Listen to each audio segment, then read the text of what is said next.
I've been on a big laser kick lately, and I recently was sent the new Ortur Laser Master 3 to check out. One of the first things I noticed was the sleek design of the machine. This machine isn't made from off-the-shelf aluminum extrusions, but had aesthetics in mind. The fit and finish is amazing.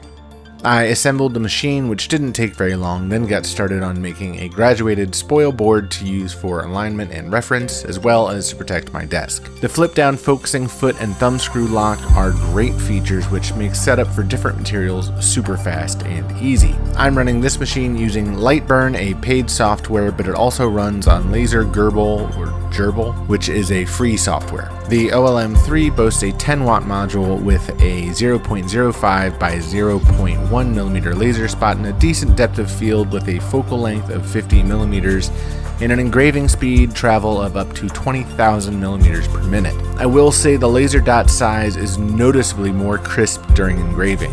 With the specs out of the way, let's hone in on how it works. I like to make these metric graduation boards for measuring odd-shaped materials quickly.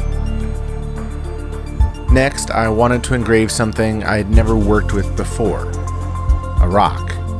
I found the rock outside. That's where the rock lived. I brought the rock inside, but I needed something to engrave on it. What to name the rock, I thought. Then it came to me. The OLM3 did an excellent job carving Dwayne, the Rock. And I thought to myself, actually, the celebrity, The Rock, has a place not too far from me. Maybe I should package it up and try to get The Rock to The Rock. I recently saw an awesome craftsman person make object on Instagram designing some pillow boxes out of chipboard, so I thought I'd give that a go. The OLM3 did a great job at engraving my logo, as well as cutting the chipboard outline and making perforated fold lines.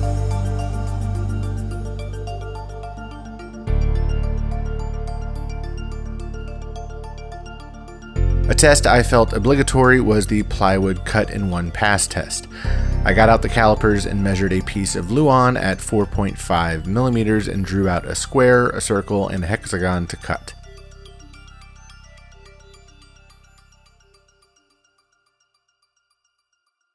Even though I had the piece lifted off the spoil board, I was surprised at the minimal charring of the cuts.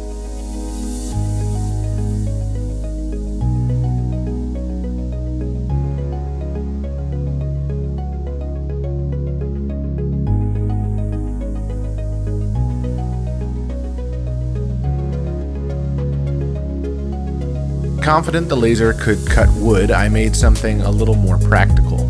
Some garden stakes out of white oak for my daughter to know which seeds she planted in her window planter.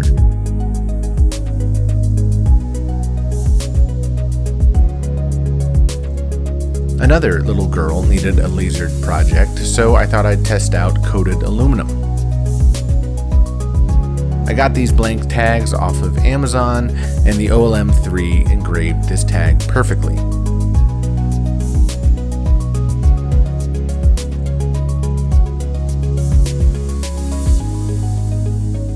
I threw together this old CPU fan and a block of wood to act as a solder fume extractor years ago, but I found it works great as a poor man's air assist. Except in this case. The cord that runs alongside the left of the machine gets obnoxiously in the way as the head travels along the Y-axis. Not everyone will keep a CPU fan next to their laser, but I can see a cup of tea, maybe some detailed drawings, a cup of pens, a bagel with cream cheese, or anything really. Also positioned at the front left of the machine are the COM ports for connecting USB and power. I'm curious why I haven't seen more lasers putting these functions near the rear of the machines to make cable management easier. The micro SD or TF slot is located along the back side of the front rail. It's great that it's hidden to keep the sleek design clean, except for the cords and Wi-Fi antenna just to the left, but it's really frustrating placement and you almost need needle nose pliers to put in or take out the card, though I don't see myself swapping the card very often. Next up is a feature I'm excited about, even though I'm measuring the decibels here just to show you the actual volume of this feature. A built-in fan within the laser module. It sounds simple, but it's pretty ingenious. Whether the fan is there to keep the module cool during operation, or if this was its intended purpose, it's an awesome addition as it adds almost a pseudo air assist without actually running an air pump. It does a great job of keeping the engraving area clear of soot and char, giving you a really clean engraving.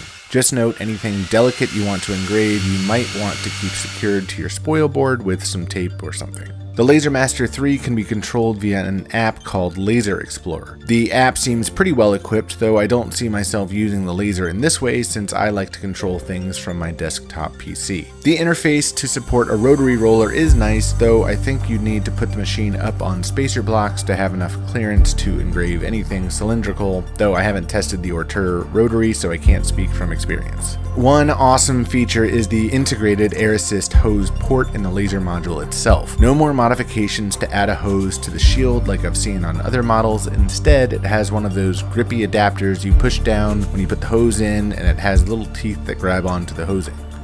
Of course, the Laser Master 3 has many safety features, flame detection, tilt protection, and this keyed on-off switch to keep the young ones from lasering the walls when you're not looking, as well as this oh shit button found on many of my larger woodworking machines. One drawback to this aesthetically pleasing design is there is no pass-through clearance for working with materials longer than the 400mm by 400mm work area. With all of this said, I really like this laser, and it should definitely be considered a contender for anyone looking at a laser in this price range and size.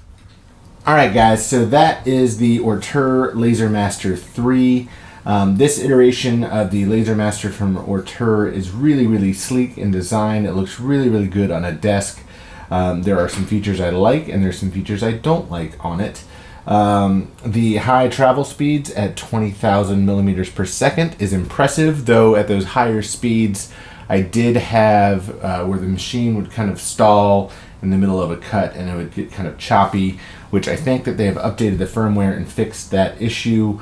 Not that I'm running something at 20,000 millimeters per minute usually anyway, but that's just something to account for, something to keep in mind. Some things I really like are the fan built into the laser module that acts almost as its own air assist, as well as having a port built into the laser module if you wanted to add that hose with an air pump to have air assist. That is really sleek and just pretty awesome.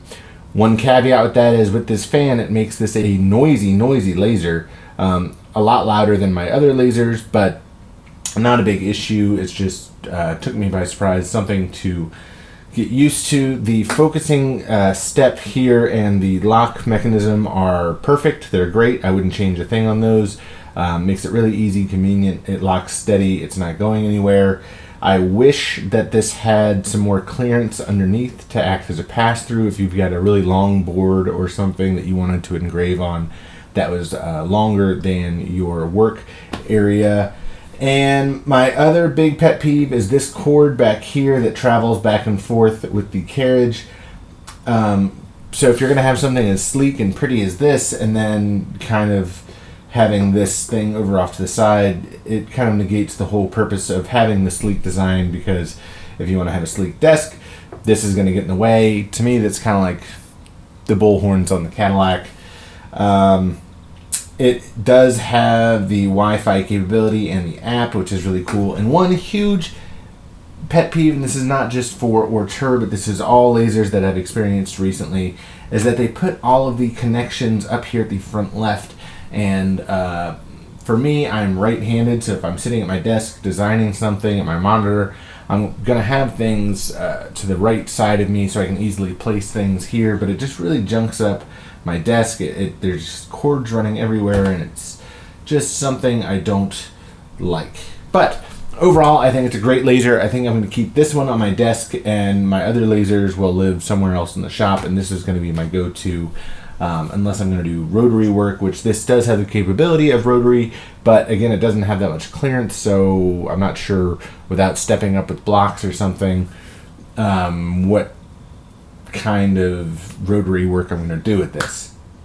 So that's it for this time, guys. My name is Will Walker. This is the William Walker Company Project channel, and I'll see you guys real soon. Thanks for watching.